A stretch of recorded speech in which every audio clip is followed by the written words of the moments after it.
Warte mal, jetzt hat er schon. Hallo zusammen, ich bin's mal wieder, euer Michael, und heute gibt's von mir ein Video zur OM System OM3. Die Kamera ist ja ganz neu vorgestellt worden und OM System war so nett und hat mir die schon vor der Vorstellung zur Verfügung gestellt. Ich bin damit nach New York gereist und wollte euch da eigentlich mal so einen richtig schönen Videovlog drüber machen, euch einen Haufen Videos präsentieren, wo ich die Kamera in New York ausgiebig teste und so weiter. Und dann kam leider eine Erkältung dazwischen. Ihr hört es vielleicht noch, jetzt ist eine Woche später, fast eine Woche später, und ich bin immer noch erkältet und das Ganze hat mir in New York ein bisschen einen Strich durch die Rechnung gemacht, weshalb ich euch da drüben einfach gar keine Videos aufnehmen konnte, weil ich eben keinen vollen Satz sprechen konnte, ohne da wirklich groß husten zu müssen und so weiter. Und dann habe ich überlegt, wie mache ich das Ganze? Also okay, wenn ich wieder zu Hause bin hier im Studio, fange ich mal an, das aufzunehmen. Ich werde jetzt wahrscheinlich auch nicht durchgehend das Video aufnehmen können, deswegen wird das vielleicht ein bisschen unterteilt. Ich wollte euch aber, solange ich die Kamera noch hier habe, zumindest zeigen, dass sie eben hier ist und ein bisschen was drüber reden, weil morgen geht die schon wieder zurück zu OM System. Und das Video soll ja trotzdem fertig werden. Also ich habe in New York sehr viele Bilder aufgenommen, auch unter sehr vielen Bedingungen. Also wir hatten strahlenden Sonnenschein bei 3 bis 5 Grad. Wir hatten aber auch einen Wintereinbruch, wo es abends dann mal richtig runtergeschneit hat. Da war also wirklich alles dabei und ich konnte die Kamera einfach ausgiebig testen. Ihr seht hier jetzt, ich habe das 17 mm 1.8 gerade auf der Kamera und das sieht man schon, das Ganze ist relativ schön kompakt. Ich hatte aber natürlich noch andere Objektive dabei, weil ich eben die Kamera in allen möglichen Brennweitenbereichen mal austesten wollte. Und gerade in New York, wo man dann wirklich auch mal Häuserschluchten hat und so, da darf es dann auch mal ein bisschen breiter als eben die 17 mm oder eben umgerechnet 34 mm. Da darf es ein bisschen, ja, mehr Brennweite sein und die hatte ich natürlich dabei. Ich hatte auch noch eine GFX 100 Mark II dabei, also das krasse Gegenteil zu der Kamera. Da komme ich aber in einem anderen Video dazu, warum ich das gemacht habe und wie da so meine Ergebnisse drüber waren. Jetzt zur OM3. Wie gesagt, ich habe die schon vor der Vorstellung bekommen. Die ist vorletzte Woche angekommen und da konnte ich ein bisschen schon was testen. Dann sind wir nach New York geflogen und wir sind wirklich für einen 5 Tage, 4 Tage Fototrip nach New York geflogen. Also wirklich nur zum Fotografieren. Ich wollte mir da eigentlich richtig viel Zeit nehmen und auch richtig viel Zeit für Videos nehmen. Hat wie gesagt nicht so richtig geklappt, aber ich konnte zumindest sehr viele Bilder machen. Also unter Schmerztabletten geht dann schon einiges und da habe ich schon ein bisschen was hinbekommen und das möchte ich euch natürlich auch vorstellen. Wir können zuerst aber mal über den Body allgemein reden. Also wir haben hier ein Retro-Gehäuse, wir haben fast die technischen Daten der OM1 Mark II. Da kommen wir auch später noch dazu, warum das nur fast so ist.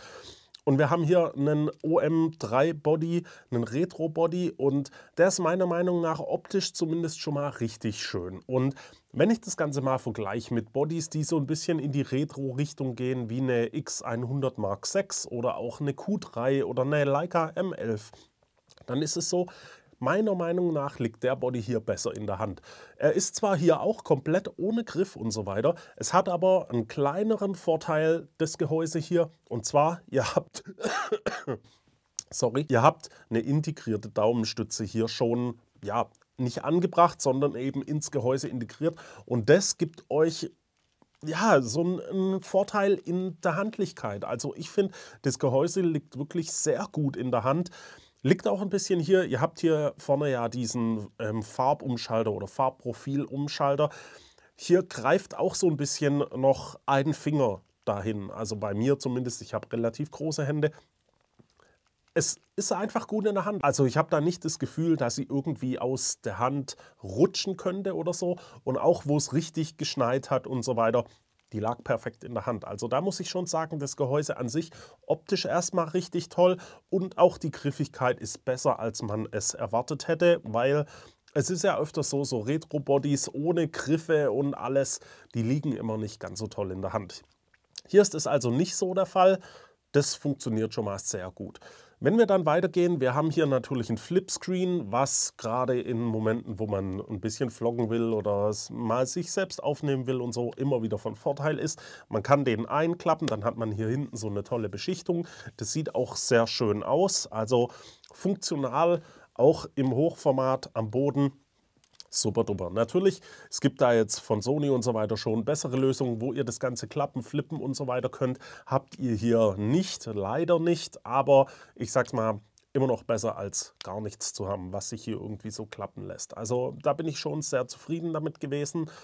Auch so vom Gehäuse, die Bedienelemente und so weiter, die haben sich relativ gut bedienen lassen können. Also klar, ihr habt hier so einen An-Ausschalter, der so an die Retro-Modelle gelegt ist. Den könnt ihr aber auch umswitchen. Also ihr könnt es im Menü konfigurieren, dass ihr hinten den Modus umschaltet. Ihr könnt hier zwischen zwei Modis wählen.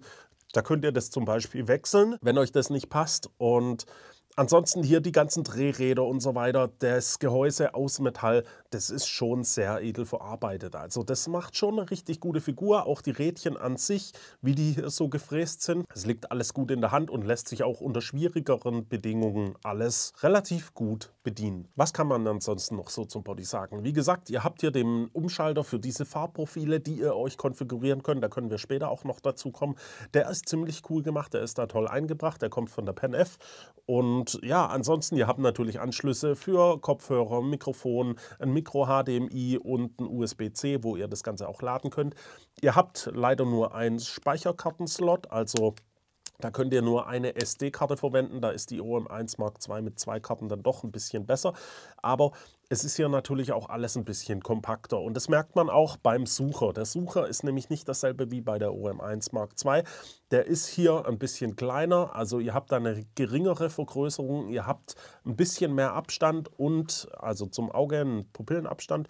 Und ihr habt die Hälfte an Auflösung, also 2,36 Millionen Dots habt ihr hier. Die OM1 Mark II hat 5,76, glaube ich. Man merkt es schon so ein bisschen. Also da hätte ich mir schon gewünscht, dass da vielleicht der größere Sucher von der OM1 Mark II drin ist, weil ja, wenn man mal so ein bisschen dran gewöhnt ist und gerade auch bei anderen aktuellen Vollformatkameras zum Beispiel, da habt ihr halt schon sehr, sehr große Sucher und man gewöhnt sich halt, wie gesagt, daran und ja, ist schon mit einer der ersten Sachen gewesen, wo ich durchgeguckt hatte, wo ich gemerkt habe, okay, der Sucher ist nicht ganz auf dem Level von der OM1 Mark II. Jetzt ist es natürlich so, das Display hinten ist dasselbe. Da kann man auch sehr gut drüber fotografieren und auch alles bewerten und so weiter. Aber gerade beim Sucher, da ist halt immer so eine Sache. Ich finde, ein großer Sucher macht einfach viel mehr Spaß. Die Bilder lassen sich ein bisschen besser bewerten. Es lässt sich einfach ein bisschen besser komponieren so.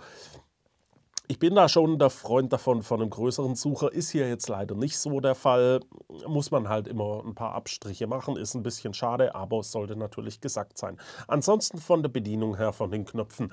Beim Auslöser hatte ich so ein bisschen das Gefühl, dass der ziemlich schnell ausgelöst hat. Also sehr reaktionsfreudig ist, sag ich mal. Da habe ich ein bisschen gebraucht, bis ich wirklich dann erstmal ein bisschen fokussieren konnte und dann erst das Bild gemacht hatte. Aber auch man gewöhnt sich dran und dann funktioniert es super. Die Knöpfe an sich lassen sich relativ gut, relativ frei belegen. Also ihr könnt euch das so hinkonfigurieren, wie ihr das wollt. Und dann lässt sich damit auch sehr gut arbeiten. Was mir an dem Gehäuse aber wirklich auch noch fehlt und das tut mir schon wirklich sehr arg weh. Das ist ein kleiner Joystick für das AF-Feld. Die Kamera bietet euch sehr viele AF-Punkte, die könnt ihr verschieben und so weiter. Da könnt ihr das perfekt anpassen.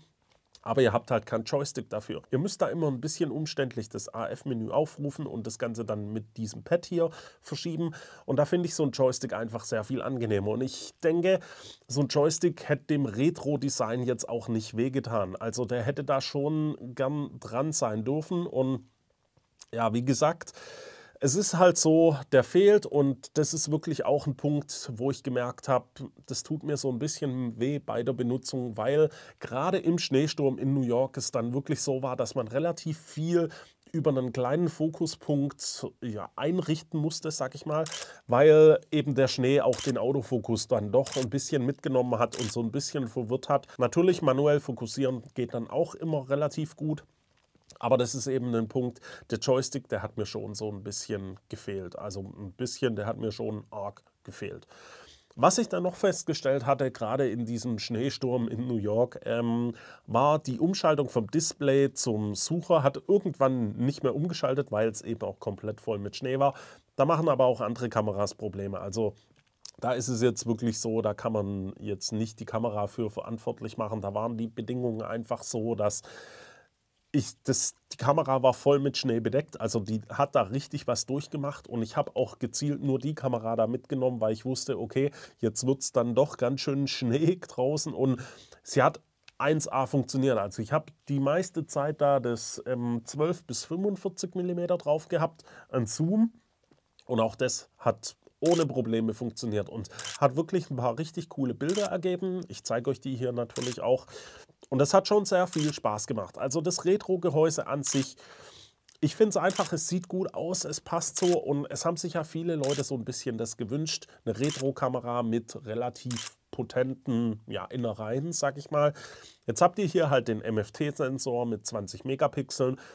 Und da kommen wir auch noch dazu, weil es ist eben so, gerade in so einer Stadt wie New York, wenn man da mal ein Bild von der Skyline oder so machen will, von einer relativ großen Entfernung, dann sind 20 Megapixel einfach so grenzwertig. Und dann ist es zum Beispiel so, ihr habt hier einen High-Res-Modus, da könnt ihr auch aus der Hand High-Res-Bilder in 50 Megapixeln aufnehmen. In New York ist es aber so, ihr könnt da mit einer Fähre umsonst rausfahren und wieder zurückfahren und könnt da richtig tolle Skyline-Bilder machen auf der Fähre. Und das ist eigentlich, das bewegt sich jetzt nicht wirklich arg. Aber ich hatte da das Problem, der High-Res-Modus hat einfach nicht funktioniert. Die Kamera hat zu viel Bewegung detektiert und wollte da einfach keine High-Res-Bilder machen. Das war auch mit ein Grund, warum ich die GFX mitgenommen habe, weil ich einfach 102 Megapixel Bilder dann von der Skyline anfertigen konnte und so weiter. Das sind hier halt so ein paar Dinge, 20 Megapixel MFT-Sensor. Da geht es nicht mal um das Rauschen. Das Rauschen ist nicht mal so das Problem, aber ich finde, mit 20 Megapixel ist man jetzt schon so an, ja, am unteren Limit von der Auflösung und es sollte dann doch echt nicht wirklich weniger sein. Und sobald ihr da auf einem Hochhaus steht und euch nicht bewegt, funktioniert auch dieser High-Res-Modus aus der Hand sehr gut. Und auch dieser Live-ND und so weiter, das ist alles eine richtig tolle Sache. Das macht auch richtig viel Spaß. Aber ein paar Einschränkungen hat es dann halt auch immer so ein bisschen gehabt. So, ich schaue jetzt mal, wie lange das Video hier noch so weitergeht oder ob ich dann irgendwann mal umswitch. Die Kamera ist weg und es ist ein neuer Tag, weil ich merke es schon wieder in der Stimme. Wir schauen dann einfach mal, wie es weitergeht, denn die Kamera hat sehr viele Vor- und Nachteile und die möchte ich euch natürlich nicht vorenthalten.